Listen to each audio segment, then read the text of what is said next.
Baby steps. After your faith hasn't let you down. This is Infants on Thrones. I'm looking for the further light and knowledge Father promised to send me. Baby steps. Baby steps. Look for the good in everyone. Welcome back to Infants on Thrones. I'm Glenn Osland, a licensed therapist and certified life coach. And over the 13-year history of this podcast, we've shared a lot of listener essays, stories, reflections, and deeply personal explorations from you, the audience. And I've decided it's time to bring some of those voices back to life, to dust them off and, well, resurrect them. We'll call it the morning of the first resurrection. After all, resurrection is really about healing, restoring the body, mind, and soul to their most pristine, integrated state. So I thought, what if we could use modern tools like ChatGPT and Notebook LM to create a kind of AI puppet show? A thoughtful, playful deep dive into the mental health layers underneath these listener essays. Now, I'm creating this series for two audiences, primarily. First, for students studying for the National Counselor exam to help you explore these stories as real-world case studies. And second, for anyone who's ever wrestled with similar experiences to help you see the psychological and emotional insights that might apply to your own life. So, it's my pleasure to share these resurrected essays with you, renewed, reimagined, and ready for reflection. All right? Are you ready? Hang on to your hats and glasses, 'cause this here's the wildest ride in the wilderness. Ugh. I have the hardest time knowing how to start these things. Well, actually, I have a hard time starting a lot of things because I struggle with introductions in general. When I introduce myself, I never know what to say beyond my own name. Some people are really good at describing themselves. How would I describe myself? 3 words. Hardworking, alpha male, jackhammer. Me, not so much. What should I say? Hello, my name is Liz, and I am an unremarkable person. Now, have I always been unremarkable? I don't think so, but I am now. I have been aware of my tediously boring identity for 712 days, which also happens to be exactly how many days I have been out of the Mormon Church. At least I think that's how long it's been since I left. When do you officially leave? When you refuse callings? When you take off your garments? I don't know about you, but for me, my official departure date was the day I stopped paying tithing. I mean, something inside of you really shifts when you decide it would be easier to risk literal posthumous burning than to keep spending 3 hours at church. After I stopped attending church, I almost immediately became aware that I am remarkably unremarkable. If that's a veiled criticism about me, I won't hear it and I won't respond to it. Anything I've got to say about me is the same that everyone else has got to say about themselves. I am Liz. I grew up in Salt Lake. I went to the same high school that my parents went to. After I turned 16, I dated the first boy who smiled at me in seminary. We dated for 2 years, and I never did anything outside of the parameters and the strength of youth because I was more scared of angering God than I was horny. I went to BYU. I sent off a missionary. I went on a mission. I got married before I was ready. I had kids before I was ready, and now I stay at home with them. I totally hear you. I also don't like what you're saying. Do you see how unremarkable I am? I wanted to share a great story here that would properly introduce me to the infant's universe, one that would set me apart. But the thing is, it seems that Mormonism has eliminated anything in my life that would make me memorable, and it's turned me into a very proper 1950s era robot. We are robots. I think I used to be unique. I think I remember having characteristics and goals that were special and different from most of the people around me. I can't be certain when exactly I switched to this bland version of myself, but a pretty strong case could be made for July 2003, which coincidentally is when I became a missionary. Now for me, my mission was when I stopped being true to my unique self and started completely obeying the church voices yelling in my ears. And let me explain this a little bit better should you be getting nervous with me talking about hearing voices. We all go through life listening to voices that come from both within and outside of our own heads, right? I mean, I know there's a lot of ways to describe this experience, moral code, intuition, but I go with an inner voice idea because, still small voice, Mormon childhood and all. So our voice tells us about the person that we want to be and the things that we want to do, But we also have all these external voices from different places telling us who we should be and what we should think and what we should aspire to. And maybe those external voices are also telling us what temperature our drink should be and how long Jesus wants our shorts. Things of that nature. Now, if you're lucky, most of the time these internal and external voices are saying a lot of the same things, but unfortunately they don't always agree. In my opinion, this is one of the greatest conundrums of the human experience. What to do when the voices on the outside and the voices on the inside don't agree? Which voice do you listen to? Who gets to decide who you are and what you'll do? And it seems like the natural answer would be to always go with your gut and listen to your own voice, right? Here's the heart of the matter. The sneaky thing is the LDS Church taught me to ignore the internal and obey the external. And guys, this makes me mad. It fills me with rage and regret. Did I ever make any decision for myself? Have I had any control at all over my life, or have I been fooling myself all this time into thinking I was getting personal revelation when I was really just receiving telegrams in my head directly from the church office building? I was taught to only trust the external voices while ignoring my own.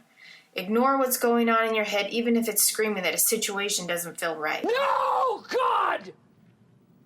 No, God, please, no! No! Your internal no should always become an external yes. Do whatever it takes to get the internal and external voices to align, even if it means gagging your internal voice and hitting it over the head with a Doctrine and Covenants. I mean, you can probably think of a few instances in your own life where you wanted to say no, but external church pressures made you say yes. I'll help you remember if you can't recall anything. Remember that young girl that you met on your mission whose less active parents had died in a car crash before she was baptized? And now that she was older, she had questions about the church and the afterlife in general. Remember how she asked you through fearful tears if she really wouldn't be with her mom and dad and see them again if she didn't get baptized into the Mormon church? Remember how every part of yourself was screaming, no, that doesn't feel right. But you told her yes. And remember how that makes you sick and ashamed to think about still? Remember when you were 25 and a hot 3 seconds after you started dating your now husband, people screamed at you to get married because you were on the precipice of Mormon spinsterhood? Remember how no part of you was ready for marriage and the no's filled every ounce of space in your head, but you said yes and got married a few months later and then made yourself and your husband miserable for the first few years? Well, no means yes no matter how you feel, so I guess I did the right thing. Remember when you fulfilled a lifelong dream of being accepted into medical school but were told not to go and start a family instead? Remember how that felt wrong and you wanted to say no to that counsel but you didn't have the courage to listen to yourself? Oh, and remember the temple? Is a place of ruin and despair. Oh, it is the pinnacle of Mormon worship and also the place to go for a quintessential no means yes experience. Do you hate the temple?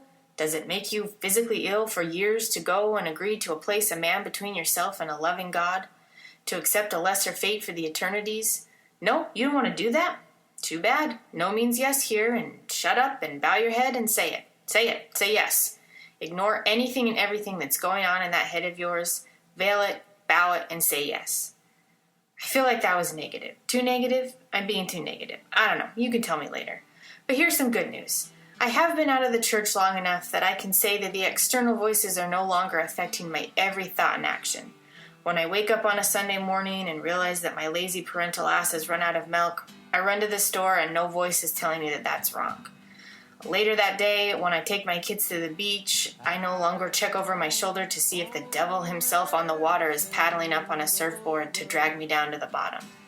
And when I admit out loud that I would prefer to be spending part of my day at work rather than at home all the time with my kids, I no longer feel like I'm going against some preordained personal role or disappointing legions of ancestral spirits just floating around judging me all the time. So this is big. The external voices are losing power every day. However, after ignoring myself for decades, do I even have an internal guiding system anymore?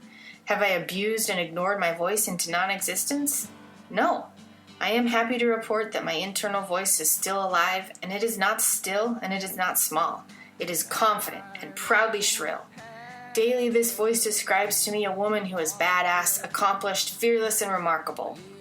I am not this woman yet, because while I can hear my internal voice and I pay attention to it, I am still trying to figure out how to listen to it and do the things that it tells me to do. It's scary. How do you make this switch? What is the difference between me and all the post-Mormons out there that seem to figure out how to do and be all the things that they want? Why am I still doing all the same things that I was doing when I was active? Everything inside of me is different, but the only external change that I have allowed is a few more ear piercings. I'm stagnant. It's scary to follow a voice you've never followed before. It's exhilarating and terrifying to navigate life and its constant barrage of decisions all on your own. I'm actually such a scaredy cat that it took me nearly 2 months to work up the courage to submit this essay. Participating in a community like this is something I wouldn't have done before, but the woman in my head would do it, so I'm listening and I'm trying. I left the Mormon church, and sure, I now have exactly 0 close friends. My family relationships are strained and sometimes a little awkward. I'm starting at square one on a career in my mid-30s with people that are a full decade younger than me. But I think this is all okay. If my faith transition were to end today, it wouldn't be a happy ending, but it would be a hopeful one. Because I now get to exist in a world where no means no and yes means yes. I am Liz, and I am still unremarkable, but I might not always be. That was a great old listener essay from Infants on Thrones. Newly resurrected on the first morning, Liz ran out of milk on a Sunday, drove to the store in flip-flops, and didn't look over her shoulder to see if Satan was surfing behind her. She didn't pass through a literal judgment bar that morning, but something in her body, some inner tribunal long silenced, began to stir. The voice she was never allowed to trust was whispering again, nudging her out of the fog and into an AI puppet show, like the one you are hearing right now. Yeah, baby, you better believe it. Welcome back to The Deep Dive. Today, we're really diving into a story that resonated deeply with us. It's from a client, we're calling her Liz, and she's navigating this really intense identity crisis after leaving her religion. Yeah, it's a powerful narrative. We're going to treat it almost like a case study today, a source document packed with psychological, neuroscientific, even existential stuff. Exactly. And we have kind of a dual goal with this deep dive, right? We do. So if you're maybe a student, perhaps prepping for the NCE or just learning clinical skills, we'll be highlighting key concepts, things like developmental stages, trauma, neurobiology, and showing how theory actually, looks in practice. And for everyone else, maybe someone who's felt that disconnect from their own inner voice. For you, we hope this offers maybe a map or at least some perspective on that really difficult process of rewiring yourself after years of living. According to someone else's script, it's about finding your way back to you. Okay, so let's get into Liz's story. When she introduces herself, it's striking. She says, "I'm Liz, and I am an unremarkable person." And right after that, she adds she's been out of her high-demand religion, the Mormon Church, for exactly 712 days. That number, 712 days, it feels so specific, like she's counting. It absolutely is. It signals how monumental that break was. It's like day one of a new calendar. Yeah. And that word, unremarkable, it's doing a lot of work there. How so? Is it just humility or...? Well, partly maybe, but I think it runs deeper. It feels like the residue of years of being told her worth wasn't intrinsic, wasn't about her, but about how well she fit the mold, how compliant she was. The unique, maybe remarkable parts had to be suppressed. Wow. And she talks about her life before those 712 days as just this series of decisions made for her. She calls it the conflict between the external yes and the internal no. Yeah, and she describes this rule she lived by. Your internal no should always become an external yes. If her gut feeling went against what the church or culture expected, she had to override it. That sounds exhausting. Yeah. And damaging. Profoundly. She actually uses the term quiet violence to describe it, which I think is incredibly insightful. It wasn't physical abuse, but it was this constant pressure, this systemic conformity shaping every major choice. Like what kind of choices? Oh, big ones. When to get married, deciding not to pursue medical school even though it seemed she wanted to, family planning. Right. All filtered through this external script. Her own intuition. It was framed as untrustworthy, maybe even dangerous.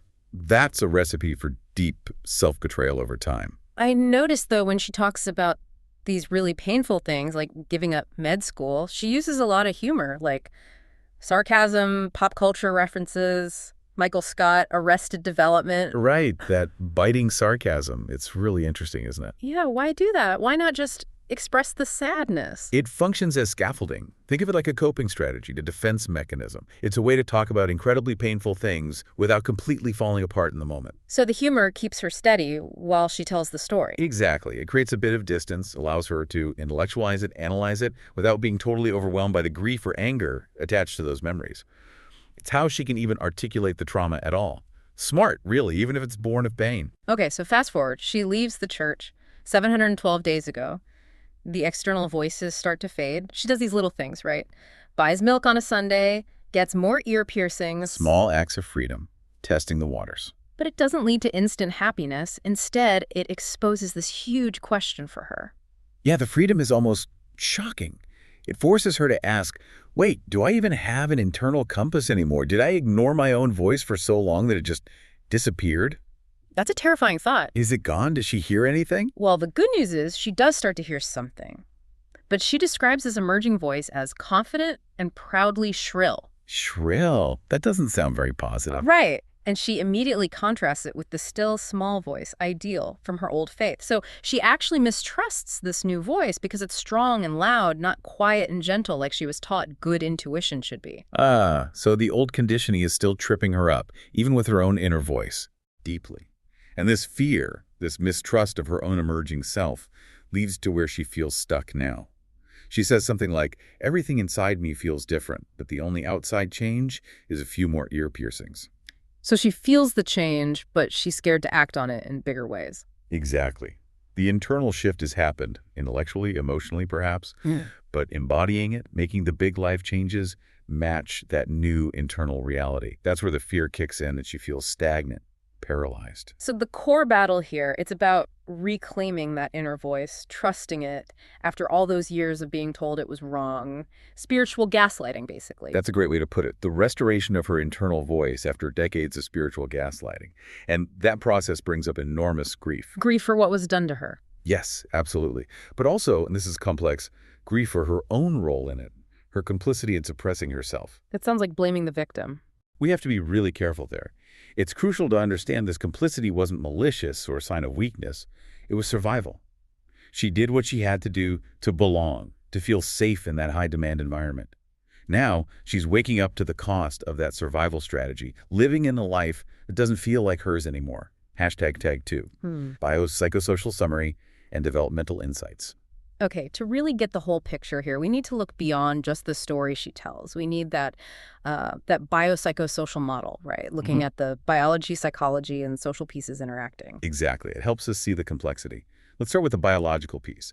When Liz talks about feeling exhausted, fearful, those are classic signs of a nervous system that's been under chronic stress for a long, long time. And you mentioned hyperarousal. What's that exactly? Hyperarousal is basically a state where the body kind of shuts down to conserve energy when facing an overwhelming or inescapable threat. It's a freeze response. So feeling numb, slat, unable to make decisions, it can be the body hitting the brakes to survive the pressure cooker she was in. So obedience literally felt safer to her body. Pretty much. Her physiology learned to equate obedience with safety and challenging the system with actual physical danger or divine punishment. That link gets wired in. Okay, then the psychological aspect. Huge cognitive dissonance, for starters. Holding two opposing ideas at once. The church was good and my community versus the church harmed me and stifled me. That creates immense mental tension. And identity. Identity diffusion. Right. The roles that define her devout member, wife, according to the script, they're gone. And she's left wondering, who am I now? Plus the shame, the regret, the really intense perfectionism she hints at, these strongly suggest developmental trauma. Developmental trauma from the religion. Yes, rooted in that high-demand, high-control environment. When your worth is conditional, when every choice is judged against an impossible standard of perfection, your internal self never feels good enough. That's traumatic over time. Right. And the social spiritual part. She left the structure. But hasn't fully built a new one. That's the incomplete reconstruction. She's done the deconstruction, tearing down the old beliefs. But the rebuilding, that's harder. So she feels isolated. Often, yes. She might be distanced from family or friends still in the church. She lacks the built-in community and structure that organized her life. But crucially, she isn't content with just nothing. She still craves meaning and purpose. She's just realizing she has to create it herself now, from the inside out. not just accept nihilism. This all ties into those developmental theories, doesn't it? Like Erickson's stages. She's in her mid-30s, but it sounds like she's dealing with teenage issues. Exactly. Erickson's psychosocial stages. She's smack in the middle of revisiting the crisis of identity versus role confusion, which Erickson begged is the main task of adolescence. Why so late? Because the religious system gave her a role, a pre-packaged identity. The good Mormon woman, wife, mother. She didn't have to wrestle with the who am I question in the same way an adolescent outside that system might. Her identity was essentially outsourced. So the church provided the role part, short-circuiting the identity work. Precisely. It delayed her true individuation, the process of becoming a psychologically separate self. So now, in her 30s, she's facing this necessary but incredibly destabilizing belated identity crisis. Okay. And what about spiritually? You mentioned Fowler's stages of faith. Yeah, James Fowler's stages of faith help us understand how her relationship with belief itself is changing. She likely spent most of her life in stage 3, synthetic conventional faith. Synthetic conventional. What does that mean in simple terms? It means your beliefs are deeply intertwined with and sort of synthesized from your community and its authorities. You believe because the group believes, because the leaders say so. It's conventional, based on external norms, and often not deeply examined personally. And leaving shattered that. Completely. It thrusts her into the transition towards stage 4, individuative reflective faith. This is where you start critically examining beliefs, defining your own values, and taking personal responsibility for your faith or worldview. It's moving from what does the church say to what do I actually think and believe. That sounds like a really difficult place to be, especially after living in black and white. It's often agonizing. It feels like you're losing your bearings. But it's essential for developing an authentic personal truth. And maybe, just maybe, she's getting glimpses of stage 5, conjunctive faith, where you can start holding paradoxes, seeing truths and different perspectives, moving beyond rigid dogma. But stage 4 is the main battleground right now. And one more theory, attachment. How does that play in? Attachment theory is crucial here. Her sense of belonging, her safety was entirely conditional on obedience. She formed what we'd call a conditional attachment to the spiritual authority figures and the system itself. Love and belonging. Only if you follow the rules. Exactly. So now, without that external authority providing the rules for safety, her own internal system is dysregulated. She struggles to trust herself, her own instincts, because for decades those instincts were labeled as dangerous or sinful. A big part of healing is developing a secure attachment to herself. Hashtag tag 3, temporary diagnosis options. DSM-5-TR. Okay, let's talk frameworks for understanding this distress clinically. We use the DSM-5-TR, the diagnostic manual, not to just slap a label on Liz, but ethically to provide structure, understand patterns, and guide potential treatment. These are working hypotheses. Right, not boxing her in. So what seems like the best fit diagnostically? The primary hypothesis would likely be F43.21 adjustment disorder with mixed anxiety and depressed mood. Adjustment disorder, why that specifically? Because the criteria fit well. Her symptoms, the anxiety about the future, the fear around decisions, combined with depressive features like low self-worth and that emotional exhaustion, are clearly linked to identifiable stressors. Leaving her religion, the collapse of her identity structure. Yeah. But she's been out for 712 days, nearly 2 years. Isn't adjustment disorder usually shorter term? Could it be something more chronic, like depression? That's a key question. Adjustment disorder symptoms typically emerge within 3 months of the stressor and don't last more than 6 months after the stressor ends. However, if the stressor or its consequences are ongoing, like the complex process of rebuilding an identity certainly is with lead, the symptoms can persist. So the stressor isn't just leaving, it's the whole aftermath. Exactly. The key distinction from something like major depressive disorder is that her symptoms seem situationally bound to this massive life transition and identity rupture.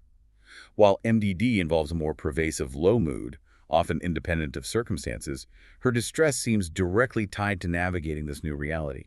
It feels more like a reaction to the situation, albeit a severe and prolonged one. Okay. And you mentioned another code, not really a disorder. Yes, and its vital context.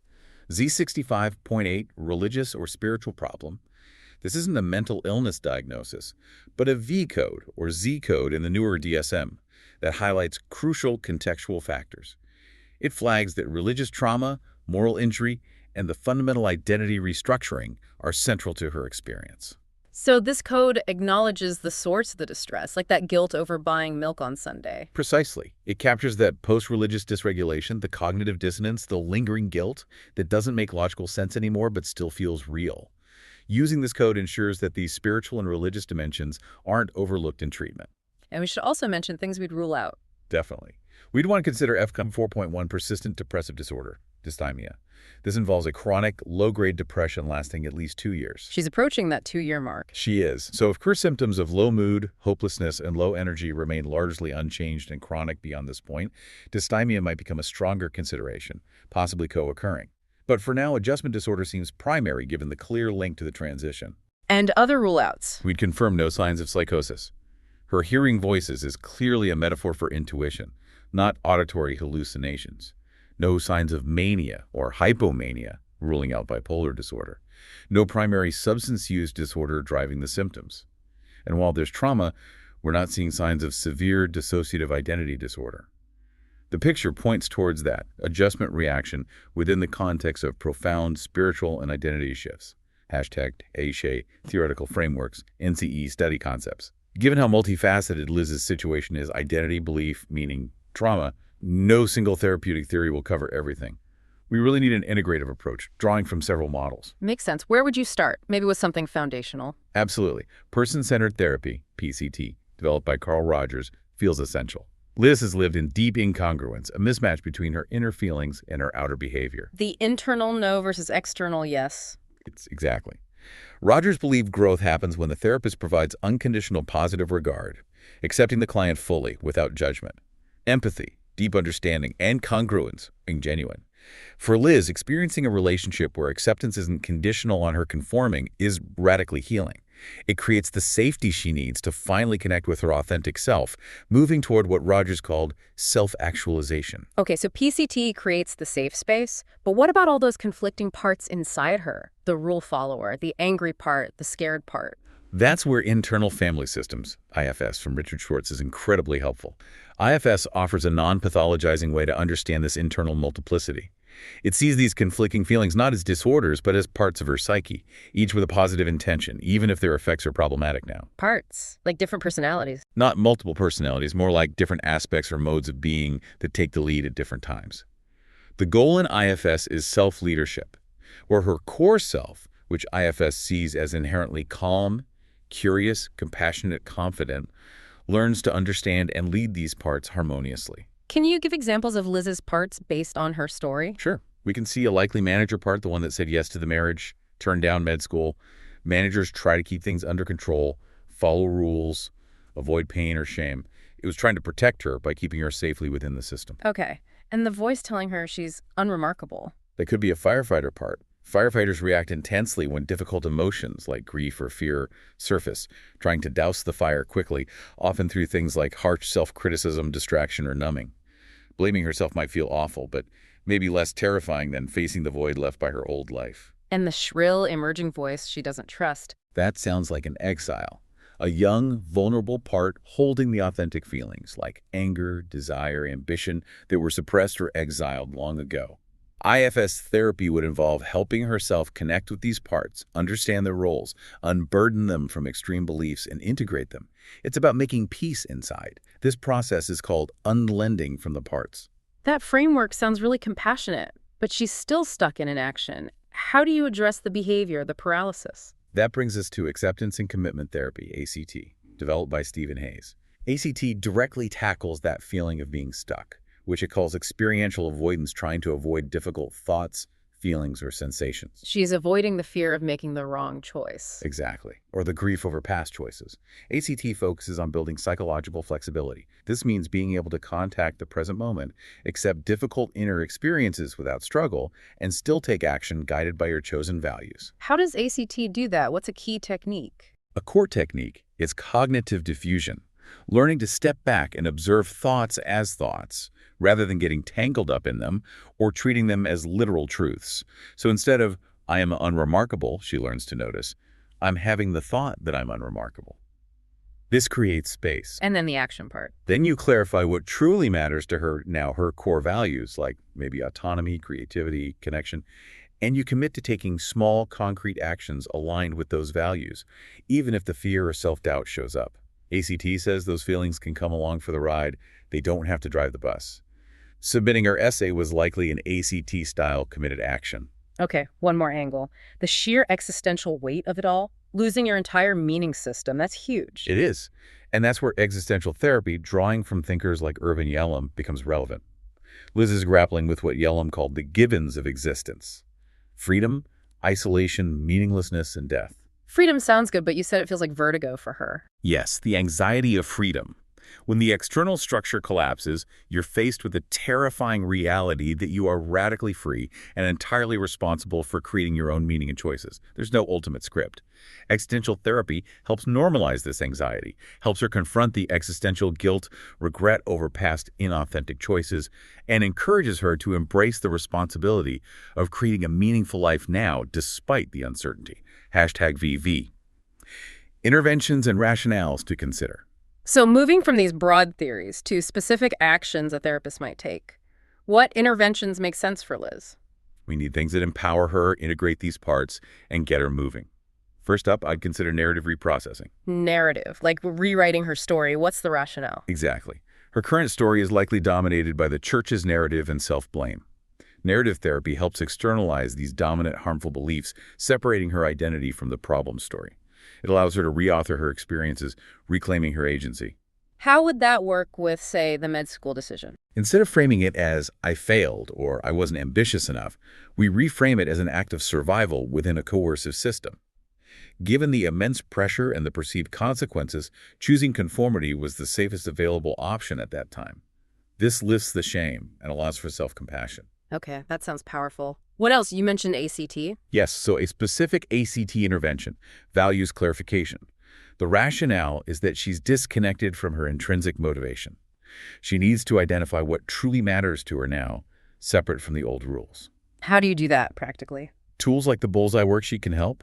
She'd identify core life domains like relationships, career, personal growth, and her values in each. Then assess how her current actions align with those values. It makes the abstract concrete and helps guide behavioral choices toward what gives her life meaning now. And connecting back to IFS. Definitely IFS-informed parts mapping and dialogue. The rationale here is building internal harmony and self-leadership. We'd help her identify her key parts: the good Mormon girl manager, the emerging shrill exile, the self-critical firefighter. And have them talk to each other. Sort of. Facilitate internal dialogues where her core self can listen to each part's fears and needs with compassion. Understanding why the manager was so compliant or what the exile truly desires. The goal is compassionate integration, not eliminating parts, but helping them work together under self's guidance. Lastly, given the stress and potential trauma, body-based work. Absolutely essential. Mindfulness and grounding techniques. The rationale is that trauma and chronic stress live in the body. Her nervous system is likely stuck in patterns of fight, flight, or freeze, like that hyperarousal. So techniques to calm the system. Yes. Simple things like guided breath work, body scans, or sensory grounding, like noticing the feel of her feet on the floor, the temperature of the air. These practices help regulate sympathetic arousal, that panic anxiety, and gently bring her out of dorsal vagal collapse, that numb shutdown. They increase her tolerance for uncomfortable feelings and teach her body, experientially, that she can feel safe now, even amidst ambiguity. #INTAG6. The mind-body connection and psychoeducation, key NCE concepts. This really underscores how much the mind and body are intertwined. You talked about her physical reactions being like sermons of her nervous system? Yes, her body knew, long before her conscious mind could perhaps admit it, that something was wrong. That gut clench, the racing heart when questioning things, that was her somatic compass pointing towards authenticity, even if she was forced to ignore it. And this ties into polyvagal theory, right? From Stephen Porges. This is a big one for NCE students. Huge. Porges gives us a map of the autonomic nervous system. Liz's years of conformity, that external yes, can be understood as an adaptive strategy mediated by the dorsal vagal system. The shutdown response. Exactly. It's the oldest part of our vagal nervous system. When threat feels overwhelming and inescapable, the body defaults to immobilization, shut down, conserving energy, making yourself small and compliant. It's physiological surrender to minimize danger. It wasn't weakness. It was her biology trying to keep her safe in an unsafe for her authentic self environment. So healing involves shifting out of that state. Yes, towards accessing the ventral vagal system. This is the more recently evolved circuit associated with social connection, safety, and engagement. When she feels safe enough to be authentic, maybe in therapy, maybe with a trusted friend, maybe even just alone making a choice true to herself, her system starts using this pathway. And each time she does that and nothing terrible happens. It rewires the system. It provides new data. Authenticity doesn't equal danger anymore. Connection and safety are possible while being me. It's physiological learning. What about that lingering irrational guilt, like the Satan surfing behind her feeling when buying milk on Sunday? How does neuroscience explain that? That's where concepts like controlled hallucination or predictive processing from neuroscientists like Anil Seth are fascinating. Seth argues our perception isn't a passive window onto reality. Our brain constantly makes predictions or best guesses about the world based on past experience. So her brain is still predicting punishment for breaking rules. Pretty much. For decades, the prediction was rule breaking, danger punishment. Yeah. When she breaks a rule, buys milk, and the sensory input is just normal life, cashier smiles, there's a mismatch between the prediction and the reality. And that mismatch feels like? Neurobiological dissonance, or prediction error signal. It generates that uncomfortable feeling, the guilt, the anxiety, which feels like a spiritual warning, but is actually the brain flagging, whoa, reality isn't matching the old software. Therapy helps update the prediction models through repeated experiences of authentic action, followed by safety. This sounds related to habits, too. Those deep grooves of obedience. You mentioned samskara. Yes, samskara is a concept from yogic philosophy. It aligns beautifully with neuroscience. Samskaras are mental impressions or grooves left by repeated thoughts, actions, and experiences. They create tendencies, making repetition likely. Like neural pathways. Exactly like neural pathways. Think of Hebbian learning. Neurons that fire together wire together. Liz's decades of obedience carved very deep samskaras, deep neural pathways of submission. So even when the external reason is gone, that pathway fires almost automatically. The knee-jerk, yes. So how do you change such deep patterns? By consciously creating new patterns. IFS calls it unburdening parts. ACT calls it committed action. Spiritually, it might be seen as burning the seeds of samskara through awareness and conscious choice. Every time Liz pauses, checks in with herself, what do I want, and chooses an authentic response, she's weakening the old pathway and strengthening a new one. That's neuroplasticity, the brain's ability to change, and here it's functioning as spiritual or personal evolution. Okay, weaving all this together, the inner world, the outer world, the choices, the constant change. There's that formula you mentioned. Right, Glenn Oslin's formula of human becoming, X plus Y equals ZD. It's a simple but profound way to see how we're constantly being shaped and reshaped. Break it down for us, XYZ. X is your internal world, your memories, conditioning, beliefs, trauma, samskaras. Y is the external world, your environment, culture, relationships, and importantly, your conscious choices and actions in that environment. Z is the result, your current lived experience, who you are being in this moment. And the key is the feedback loop. Exactly. Z becomes the new X. Your current experience, Z, feeds back and reshapes your internal world, X, for the next moment. So Liz's old Z, feeling unremarkable, obedient, was created by her old X, religious conditioning, and Y, conforming choices in that environment. Now her new choice is Y, like writing her story, getting piercings, maybe setting a boundary, create a new Z. Feeling courageous, expressing herself, feeling aligned. This new Z immediately starts to reshape her internal X, building evidence that authenticity is possible, even good. It's not about reaching some perfect state. It's about engaging consciously in this process of continual recalibration. That is the becoming. Wow. So for students listening, really digging into these thinkers, Rogers, Schwartz, Hayes, Yalom, Porges, Seth is key to understanding this integrated approach. Absolutely. Understanding their core ideas is fundamental to grasping the depth of clinical practice needed for complex issues like Liz's, where identity, belief, trauma, and biology all intersect. #Tag7. How can therapy help, and when should someone seek it? So for anyone listening who relates to Liz's struggle, maybe not the exact circumstances, but that feeling of disconnection, of living someone else's life, how does sitting in a room talking with a therapist actually help with such deep rewiring? It's a great question. Therapy offers something unique, a therapeutic laboratory. It's a controlled environment where Liz's nervous system can safely experiment with new ways of relating to another person and ultimately relating to herself. Ways that involve safety without submission, vulnerability without shame. Because her old relationships were conditional. Exactly. The therapist aims to provide that non-conditional positive regard we talked about with Rogers. This consistent experience of safety, even when she expresses difficult feelings or challenges old beliefs, is profoundly corrective. And the therapist's own state matters too, right? Co-regulation. Hugely important. The therapist's calm, grounded, regulated nervous system helps to co-regulate Liz's dysregulated system. It's like a tuning fork. The therapist's ability helps Liz's system find its own equilibrium. Over time, this builds her own capacity for self-regulation outside the therapy room. Plus, just understanding why she feels this way must help. Immense relief often comes from the psychoeducation component. Understanding polyvagal theory or predictive processing or samskaras helps reframe the experience. It shifts it from feeling like a moral failure, I'm broken, I'm weak, to understanding it as a biological survival strategy. My brain and body did what they had to do to survive. That reframing itself can dissolve layers of shame. So when should someone listening, maybe recognizing parts of their own story in Liz's, consider seeking this kind of help? What are the signs? There are some key indicators that professional support could be really beneficial. If you find yourself experiencing chronic guilt or anxiety that just doesn't fade, even long after you've left a controlling situation or relationship. Okay, what else? Emotional numbness or persistent self-doubt that gets in the way of making important life decisions, feeling chronically stuck or paralyzed. Also, that strong sense of being internally divided, like different parts of you are at war, making it really hard to trust your own intuition or know what you want. And the meaning piece. Yes, significant isolation or ongoing existential confusion after a major shift in worldview, like leaving a religion or any deeply held belief system.